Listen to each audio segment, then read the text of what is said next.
മലപ്പുറം, പൊന്നാനി, പാലക്കാട് ലോക്സഭാ മണ്ഡലങ്ങളിലെ ബി.ജെ.പി. സ്ഥാനാർത്ഥികളാണ് പ്രധാനമന്ത്രി നരേന്ദ്രമോദിയോടൊപ്പം റോഡ് ഷോയിൽ ഉണ്ടാവുക എന്നുള്ളതാണ്. പക്ഷേ മലപ്പുറത്തെ അബ്ദുൽ സലാം സ്ഥാനാർത്ഥി എന്ന നിലയിൽ ഇപ്പോൾ നമ്മൾ കാണുന്നില്ല. ഒരുപക്ഷെ ഇന്ത്യയിൽ തന്നെ ഒരു മുസ്ലിം സ്ഥാനാർത്ഥിയെ ബി.ജെ.പി. മുന്നോട്ട് വെക്കുക. ഇതുവരെ മലപ്പുറത്തെ സ്ഥാനാർത്ഥി മാത്രമേ ഉള്ളൂ. മറ്റൊരു സ്ഥാനാർത്ഥി ഉണ്ടാകുമോ എന്നുള്ളത് ഇനി വരാനുള്ള ലിസ്റ്റിൽ നമ്മൾ കാണണം. പെട്ടെന്ന് ഒഴിവായതാണോ അതോ മലപ്പുറത്തിൻ്റെ സ്ഥാനാർത്ഥി ഉണ്ടാകാനുള്ള സാധ്യത അനിശ്ചിതത്വത്തിലായിരുന്നോ? നേരത്തെ പറഞ്ഞ പ്രകാരം 3 മണ്ഡലങ്ങളിലെയും സ്ഥാനാർത്ഥികൾ ഉണ്ടാകും എന്ന് തന്നെയാണ് അറിയിച്ചിട്ടുണ്ടായിരുന്നത്. പക്ഷേ ഒരുപക്ഷെ ഇത് വാഹനത്തിനകത്തുള്ള സ്ഥലപരിമിതിയാണോ എന്താണെന്ന് അറിയില്ല. ഇപ്പോൾ 2 സ്ഥാനാർത്ഥികൾ 3 സ്ഥാനാർത്ഥികളുണ്ട്. പാലക്കാട് മണ്ഡലത്തിലെയും അതുപോലെ തന്നെ മലപ്പുറത്തെയും ഉണ്ടാവേണ്ടതായിരുന്നു.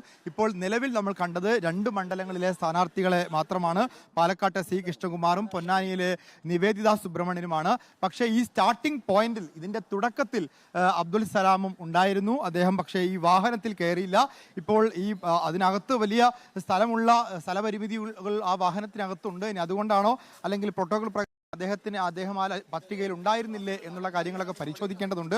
ഏതായാലും നരേന്ദ്രമോദിയുടെ വാഹനത്തിൽ മലപ്പുറത്തെ സ്ഥാനാർത്ഥിയില്ല. മറ്റ് 2 സ്ഥാനാർത്ഥികൾ, അതായത് പൊന്നാനിയിലെ നിവേദിത സുബ്രഹ്മണ്യൻ അതുപോലെ പാലക്കാട്ടെ സി കൃഷ്ണകുമാർ 2 സ്ഥാനാർത്ഥികൾ അദ്ദേഹത്തോടൊപ്പം ഉണ്ട്. അതോടൊപ്പം ബി.ജെ.പിയുടെ സംസ്ഥാന അധ്യക്ഷൻ കെ സുരേന്ദ്രനും ഇപ്പോൾ ഈ നരേന്ദ്രമോദിയുടെ വാഹനത്തിലുണ്ട്. ഏതായാലും എന്തുകൊണ്ടാണ്, നേരത്തെ നിശ്ചയിച്ച പ്രകാരം തന്നെയാണോ അല്ലെങ്കിൽ അദ്ദേഹം നരേന്ദ്രമോദിയെ കാണാൻ വേണ്ടി മാത്രം വന്നതാണോ എന്നുള്ളൊരു കാര്യം കൂടി നമുക്ക് അറിയേണ്ടതുണ്ട്. വളരെ പ്രധാനപ്പെട്ട കാര്യം തന്നെയാണ് നികേഷ് സൂചിപ്പിച്ച്. നേരത്തെ അറിയിച്ച പ്രകാരത്തിൽ ഈ 3 പേരും സ്ഥാനാർത്ഥികൾ ഉൾപ്പെടെ എല്ലാവരും ഇതിലുണ്ടാകും എന്നാണ് അറിയിച്ചിട്ടുണ്ടായിരുന്നത്. ഇപ്പോൾ അദ്ദേഹത്തെ നമ്മൾ കാണുന്നില്ല. അദ്ദേഹം നിന്ന ഭാഗത്തേക്ക് നമ്മൾ എത്തിയിട്ടുണ്ട്. ഇവിടെയും അദ്ദേഹത്തെ കാണുന്നില്ല എന്നുള്ളതാണ്. നേരത്തെ അബ്ദുൽ സലാം ഉണ്ടായിരുന്നത് ഈ ഭാഗത്താണ്.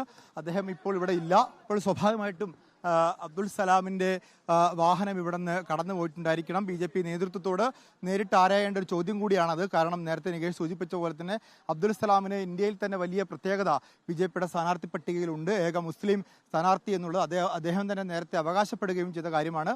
അദ്ദേഹം ഏതായാലും ഈ വാഹനത്തിലില്ല. ഇപ്പോൾ വാഹനം സുൽത്താൻപേട്ട ഭാഗത്തേക്ക് എത്തിയിട്ടുണ്ട്.